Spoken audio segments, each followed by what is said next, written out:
Welcome to the Del Walmsley Radio Show.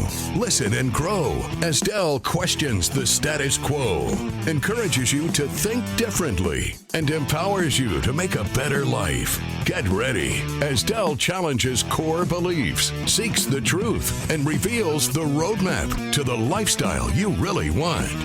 And now your host, multi-millionaire, national award-winning investor, CEO and founder of Lifestyles Unlimited, Del Walmsley.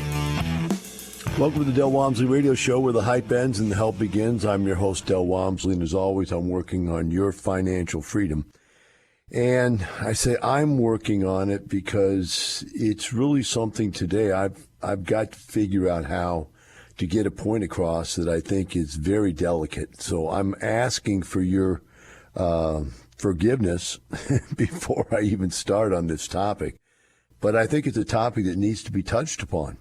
And that is, how far away can a person pull themselves from their family roots? And if you have bad family roots, and bad's a bad word, that's, let's say, if you have ineffective functioning family, financially, socially, interaction-wise, relationship-wise, marriage-wise, whatever, if you have an ineffective family past, how possible is it for you to become effective in the future? Well, interestingly enough, I know that it's very possible because I came from a very dysfunctional family. My mother was a drug addict and an alcoholic. My dad was an alcoholic, although he was what we'd call a functioning alcoholic, sort of like I am, drink but still get everything done you're supposed to get done. But in a certain situation, you lose some aspect of yourself when you're too drunk. And my mother she was gone. She was just a vegetable. And as I looked at our family, it was interesting, and I'm sharing with you my family's pain so that I then can talk about somebody else and other people without you thinking that I'm pointing fingers at people, because I'm not. I'm of what I'm talking about. So as I grew up, I came from a solid middle-class working family where my grandparents, worked in factories and that kind of thing, and their kids wanted to go to college, and my dad went to college, my uncle went to college, my aunt went to college. My uncles and aunts, and almost everybody else in my family became teachers and professors, which turned them into liberals that believed in all the things that the liberal society teaches.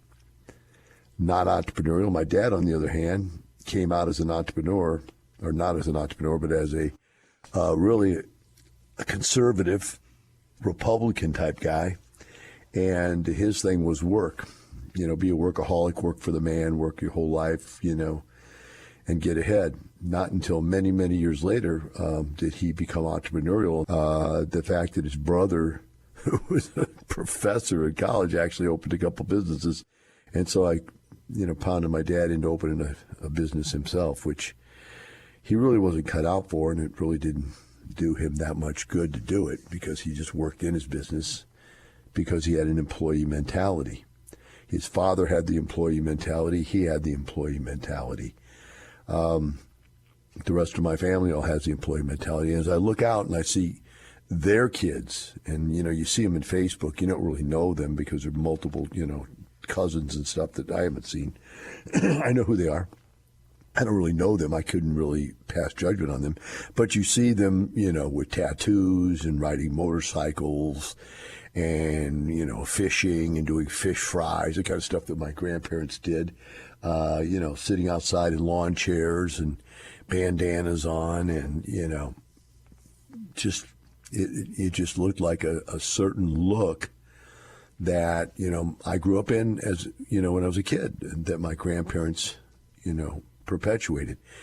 And when you look at these people as a whole and you talk to them, they the successful ones that went to college and became professors, they have pensions and they're surviving and they're okay. But other than that, if you spread out across the bottom of my family, there's really no successful people financially.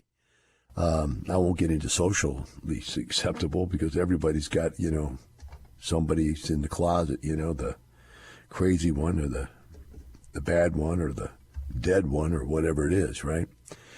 So I'm just telling you this not to blow out anything about my family. Just, hey, I'm sharing this up to you, offering it up to you because I want to bring up something that I witnessed in the last couple of days that just really has caught my attention. And it caught my attention because it's my job, if you call it a job. It's my position in life to help people change their positions, their financial positions in life. And so I recognize and witness these things that other people probably just not even pay attention to. So the story I want to talk about was I was listening to this young lady the other day who was a bartender, and it's interesting that her story was almost identical. Now get this. This lady was in mid-30s and lean, wasn't overweight, anything, just looked like, a decent person, nice person, very friendly, very intelligent, very good waitress, bartender, Everything about her seemed to me like she really had it all together. And yet there was another bartender at another restaurant that I see every day, because I go there every day and eat, had the same look, looked exactly the same, lean, intelligent, articulate, great waitress, friendly, bubbly. In fact, every day when you meet her, how you doing? She goes, better than ever, best day of my life, blah, blah, and really positive, right? And so both of these people were positive, very bubbly type of females that both looked like they could probably get a relationship with any decent guy out there if they wanted to. And yet then you start to listen to their story, and this lady was telling us her story and how she ended up where she's at. And the story goes something like this. When she was a teen, she got a boyfriend. The boyfriend got her pregnant, very early age. And so, there you go. You got a problem right out of the blocks. You're stuck in that zone that you got to now take care of a kid when you were still a kid yourself. The boyfriend turned out to be a criminal and went to jail for 20 or 30 years. In fact, the kid has never seen the father, and the father has never been out since the kid was born. And the mother of her mother tries to keep the kid involved with the father and the father involved with the kid. She wants nothing to do with the guy because she knows what he's all about. So that's the beginning of the story. And you see she's starting, dealt some cards right out of the blocks. Now, who does that? I'm willing to bet $1 million her mother got pregnant early too. And if you look at these setups, the way kids learn from their parents, it's not what their parents tell them to do or teach them. It's what they see their parents do. Kids do what they see, not what they're told. And so this getting pregnant early thing out of wedlock is really no big deal now. In fact, almost everybody I know is having kids out of wedlock. And it's almost like, hey, it doesn't even matter. In fact, it doesn't matter. Very few people, even the very religious families that I know that have kids, and those kids are having kids out of wedlock, aren't making a big deal of it anymore. It's just like, hey, I guess, marriage is a dead system in our society. But what does that do? That puts you in a situation where financially, and this, remember, we're talking financially now. Financially now, how does that girl raise that kid? Now, parallel this with the fact that there's another girl in another restaurant that looks exactly the same as this girl. I mean, if you saw them next to each other, you go, they probably could be sisters. And she's gone through the exact same thing. So these girls are sitting there in this situation where they've got to raise these kids starting from very early age. Strike one, you're now starting behind the 8 ball. And when we come back from break, we want to talk about the rest of the things that are in the story that just keep coming up. Now, later in the show, I want to come back and talk about all of these types of things your parents teach you. Today, we're talking about something that's very uncomfortable In fact, I would be aware that this topic is going to be so uncomfortable for some of you, you're not going to want to listen to it, because it's about relationships, it's about people's lives, it's about society, it's about those things no one wants to talk about. And what I'm really covering here today is how people follow in the footsteps of their family through following the family style of living as opposed to changing and becoming successful. The place we left off was about this young lady who had a baby at an early age with a guy who ends up going to jail. So now she has to support this. And I want you to understand that this is a social statement to some of you. Oh, he's making a social statement. No, I'm making a financial statement. Think about this. Your choice, ladies, to get pregnant from a guy that's a bad dude. Say, well, how do I know he's a bad dude? Well, don't have a baby until you know he's not. Don't have a baby until you've been with him for long enough that you exactly know what he's like. Because this girl went on after she had this baby and met another guy and had another baby with this other guy. And this other guy was an abuser. He was bad news to her. And so she broke up with him or got rid of him or whatever it was. Never got married, but got him out of her life. And he ended up going to jail from another girl that he had as a girlfriend / wife / baby mama, who he was beating, and she had him put in jail. So now this baby doesn't have a father. And eventually I think the father got out of jail, and so now he is helping to contribute. And get this. We asked her if he paid any child support, and she said, well, we made this agreement. We didn't go to court or anything. We made this agreement that every other week or once a month he'd pay $200. So, guys, $200 is nothing towards child support on a kid nowadays. But this girl has no reference to money whatsoever. I mean, I don't know how much she makes as a bartender, so I tip her as large as I can every time I can. But the bottom line is that she said that this guy, when he was in jail, got inherited like $10,000 from the dead grandma, and she thought he was rich and thought that was going to, someday put her daughter through college, right? By the time that the money finally got down to her daughter, there was almost none of it left. The guy had wasted it away. Again, but to think that $10,000 is a lot of money. My wife was there with me during this, and she was looking like, my God, I can't even imagine that. To her, $10,000 is a purse or two. And it doesn't ring out. The reality just doesn't fit for her. She can't see it, that anybody could live that way. And I see it and understand it, but I would never let it happen. So now we've got a two-time loser here. Doubles, 2 strikes against you. You got 2 different babies. And then it got worse. He explained that the second baby was autistic. So now the baby had to be taken care of. And I asked her who took care of the baby. She said, well, the first kid. The kid was older. And so she let the older kid take care of it. Every once in a while, the baby would go with the father. But, she didn't really know if the father would abuse the baby. You hear the story. It's sad. And this girl, I'm telling you, seemed like the nicest person in the world. Seemed intelligent. She just couldn't get it.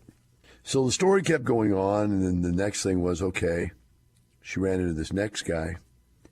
And the next guy she started dating was living with her, and she found on her credit card that he had been charging hotel rooms, and that led her to follow up on him and find out that he was having an affair. And he was using her credit card to buy hotel rooms to have an affair with another woman. So she kicked him out the door. And after that, she was distraught. That was just recently. And she was like, 36, 37, 38, something like that. And so she decided that she was going to go back and visit her family in another state. I won't name what state. I don't want to give you too much of an idea who these people are in case somebody's listening that knows these people. And she went back there, and while she was there, she met her high school sweetheart, just happened to run into him. They started up a relationship, and boom, she got pregnant. And her belief is she didn't believe in abortion. And so she's going to have the baby, or she had the baby with this guy who's an out-of-town relationship. And it was really sad to hear her say, she's going like, and I was living by myself. I had my freedom. I was starting to enjoy life. Things were starting to look up for me. I didn't have somebody wasting all my money I earned, because all these guys that she had were just, users, and they were using her for the fact she's a hard worker. And she's really good at what she does. I mean, she's a great bartender / waitress, whatever she does. And so in this situation, she gets pregnant and decides to have this baby and a long distance relationship with this person, right? So figure that one out, right? And it was so sad because she said, I was just starting to enjoy life, and then this happened, and now, and she looked at me, and I almost cried. She said, I realize that I'm going to be 60 by the time this baby graduates high school. And guys, you got to just think about that. That's sad. And what's sad about it is it's this other girl that I know is a bartender waitress in another place, has the same story. The same multiple destructive men in their life story. You say, well, Dale, why are you talking about, what does that have to do with us and finances? It has everything to do with you and finances. How many people listen to Lifestyles, listen to me on the radio, and want to do something, all of a sudden they go, but I can't because I'm going through a divorce. I can't because, my husband stole all my money. I can't because my wife spent all of our money and we're broke. These people, number one choice in your life, financial decision in your life, is who the heck you let live with you, who you bed up with at night, who you have kids with. This is the number one financial decision to make in your life, and yet there's no classes on picking the right people. Your parents don't talk to you about picking the right people, right? And so you're replicating the same errors that generation after generation after generation. In our society, we have been told that you should fall in love for a relationship. Other societies, like I talked to, were you arranged or not arranged? They go, no, we almost had that. We parents wanted us to do it. We decided not to do it, and we went out and found somebody we like. But every one of them will admit that 95% of all arranged marriages survive successfully, whereas only about 50% of love relationships survive successfully. So you can see it's a big decision financially that most people are doing wrong. We'll take a short break and come back and talk about what else our parents have taught us not to do.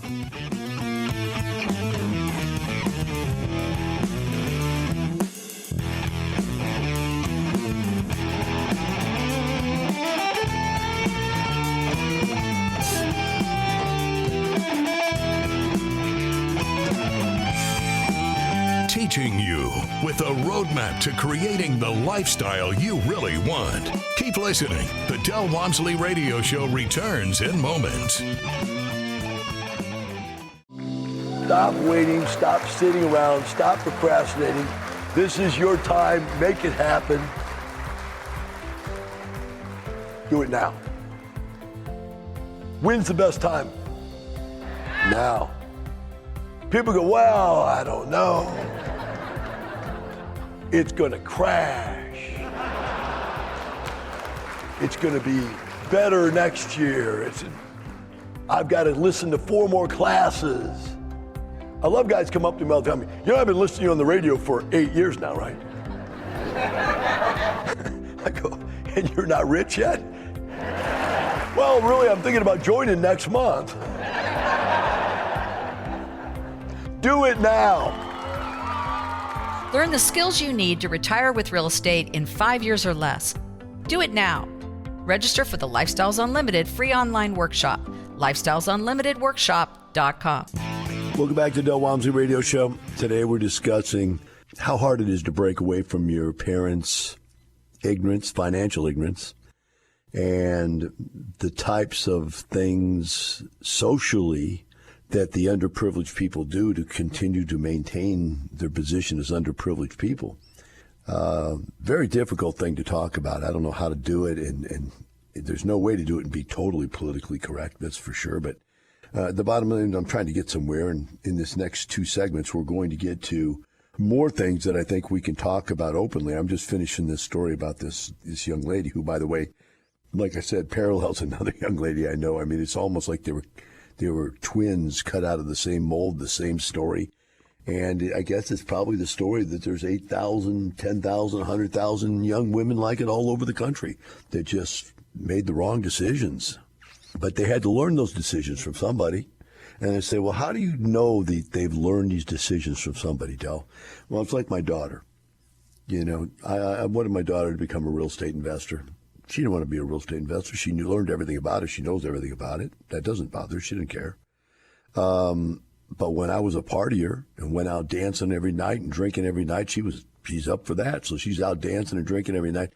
Unfortunately, her constitution couldn't handle the alcohol as strongly as mine could. And so she got problems with it. And so she had to go and break away from alcohol and completely stop drinking and go through the cleanup system. And then she found what she really loved, which was bodybuilding. I never taught her to be a bodybuilder. She saw me do it. She knew it was there. She wanted to do it, and she went and did it. Now she's a professional bodybuilder. She just won a contest just last week that made her a pro. She's now getting paid to be a bodybuilder, if you can believe that. Now, think about this.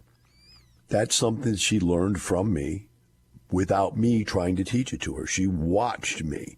She also watched me, drinking and partying, and did it. She watched her mother drink and party and did it. She also watched me go through some bad relationships and pick better ones. And so now she went out and she went through some bad relationships and she picked a really good one. And now she has a really good man in her life. So don't think they're not watching. These kids are watching everything you do. And if you're failing, they're watching that failure, right? And they're seeing it. Now, they may still replicate it because they know nothing else other than that to do, but they're watching it. And if they have no other way to get the information, then they're going to replicate the failures. So let's talk about some of these failures. Oh, by the way, before I finish the story about this young lady, she had broke to go to lunch, and while she was sitting at lunch, she was sitting there, scratch-off contest, doing lotto tickets. Poor people think that lotto tickets are investing. That's how they're going to make their fortune someday. And what is a fortune relative to these people? Well, my wife just started talking to her about it. Said, so you're doing scratch-offs? She goes, oh, yeah. I do pretty good with these things. The other day, I bought $1 ticket and I won $20. But she had spent $100 on these tickets to get the $1 ticket that paid $20. And so there she was. She had spent all of her tips to the day I was there. All the tips that she earned that day, she bought these tickets and was scratching through them. And my wife asked her, why do you do that? She says, well, back in 2003, my mother won $1,000 on this thing. I'm going to repeat that to you. Back in 2003, wow, how close is that relevance? My mother, there it is, where did I learn this from? Won $1,000 on $1 ticket. It's 1,000% return. That's some pretty good investment return, is it not? Except that the mother's probably spent $50,000 in $1 bills over her lifetime to earn that $1,000. Who knows how much she has. So I'm going to leave it there with the story. You get the point. Poor people do the same thing. Poor people are poor because of what they do. They're not poor because society picked that family out and made them poor. They're poor because of what they do. Now, let's go to the next step. Middle-class people are middle-class because of what they do. So what do middle-class parents tell their kids to do? They tell them, number one, go to school. Go to school as long as you possibly can. And why is that the wrong thing to tell them? For number one, why don't they tell them instead of going to school? Well, I'll tell you why. The reason it's not the right thing to do is, number one, you're creating massive debt. Now, that's why the liberals who are telling you to go to school want to give away free school, because they want to indoctrinate you as a liberal. They want you in there as long as they can so they can get their grip on you, and they want you there with them under their control as long as you possibly can. But you're adding up all this debt. That's why Biden just let some of the debt go.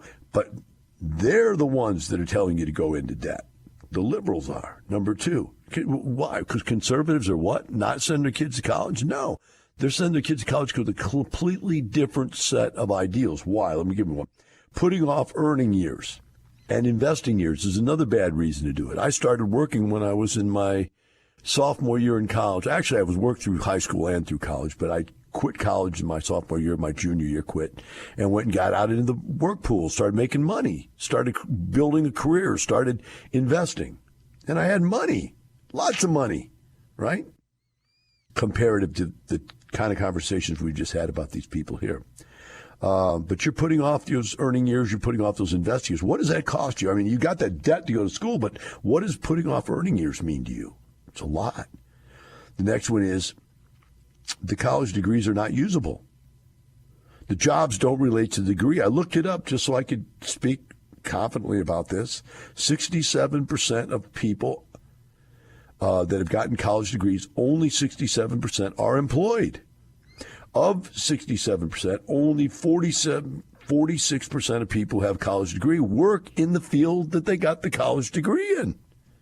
Only 67% are even working after a college degree. Only 47, less than half of them are using the degree that they got. 16% of them can't find work. In a society where there are 5 jobs for every unemployed person, they can't find work. And last, I put down here, they're being programmed as socialists to believe that the world owes them a favor instead of they need to get out and earn them a living. It's just a waste of money. It's a waste of time in this day and age, and it is a social programming tool. Number 2, they tell you to go and get a job. Versus what, Del? Versus start a company. When I was a young kid, I built a gym. When I was a kid, 18 years old, I built a gym and had a gym business. So how do you do that? I just rented a space and built it. Right? What else have you? I've had every kind of business in the world. Newspaper business, trash collection business. When I was a kid, I had businesses. I've had so many different businesses in my life because I don't just go to work for somebody else. I have a business. Now, I worked for 12 years in the business of health clubs for 2 reasons. One, I wanted to be a professional bodybuilder at the time, and that gave me the opportunity to live in a gym. I mean, not live in it, but actually be there every day and be all involved in it, and that's what I really loved. And so I was living out my dream. But really, the whole time I was looking for my next opportunity, and I found it in real estate, right? They're telling you to get a job even if you don't like the job. And then many people get into a job and they build up their career skill set and they can't get out of the job. I call it the train. You're getting on the train. The train's going $10,000 a year fast, and it's easy to get on. And you get ready to go, man, I got to get out of this. I don't like this. You go to get off, and what do? They promote you or give you a raise to $20,000 a year. You say, okay, well, I'll stay around just a little bit longer, but I'm still going to look. And then they come along and you say, hey, I got this opportunity to do what I'm doing to get paid $30, and they give you $30. And then you go, look, I'm tired of this. I don't even want to do this anymore. I've never wanted this career. And then they give you a promotion. And now you're in management, and they pay you $40,000 or $50,000 or $60,000 or $70,000, whatever the number is, because I'm outdated. I'm an old dude. I'm talking about when I was working for a living. I remember they promoted me up to $50,000, $60,000, $70,000. I thought I was rich. My whole dream in life was to get to $100,000 a year. So, man, I thought I was getting there. But you can't leave. You can't get off the train. It's too hard to get off the train when you're making that kind of money, whatever that kind of money is in today's equivalent. And so you're stuck doing something you don't like to do. It's not where you want to go with your life. But your parents said, hey, get that job. Stick with it. And then the next one they tell you is just don't jump around in jobs. Today we're talking about those horrible financial habits you picked up from your parents. And we're talking about the one they said that you shouldn't jump jobs. You should stick with your job and have a career at the same job, the same company, and so on and so forth. That, my friends, is an outdated idea. Companies don't care about you. That's not what it's all about. They care about the bottom line and profit. That's the way it should be. Why do I say you should jump around? Because that's really what college should have been. College should have been an opportunity for you to stick your toe into many, many, many different ideas, theories, and expertises, if that's a word even, and learn or figure out what it is that you really are interested in life. And by jumping around in jobs, a couple of positive things happen. Number one, you get to associate with different kinds of people and see what well-run companies compared to poorly run companies are like, so you can make those kind of recognition in your mind, the difference. So when you run a company, you'll know the difference. Secondly, you're going to be able to find the different kinds of things you have an option to do in life, because some people like to be salesmen, some people like to be technicians. You need to move around, try a few different things, and see what it is that's really, best for you. Different types of companies, also different types of products, different types of people. The more you try different things, the more skill sets you touch upon, the better off you are and the more rounded you are as a human being out there. When you finally do find a job that you like, you've got a lot of auxiliary skills to bring to the table for whatever company that you're going to start, or someone else is going to allow you to work in until you're ready to start your own company. But you need all those skill sets. I mean, you can't just be monolithic and go out there and become successful. It just doesn't happen. Next one is you should sign up for your 401k and contribute as much as you possibly can. That's absolutely wrong on so many different levels. I'm going to not cover that today because I've covered it so many times in the past, and I will probably cover it many more times in the future. You can go look it up why on my podcast.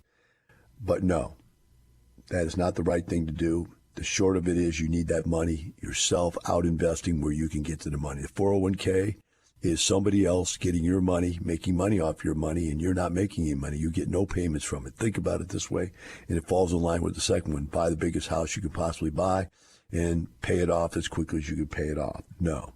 Buying a home is right, but it's consumption. You're living there, you're using it, you're consuming it. You should buy a home. But you should buy the smallest one you could possibly live in and be comfortable with. And you should put the most leverage on it you possibly can. Why? Because every dime that comes out of it is consumption money.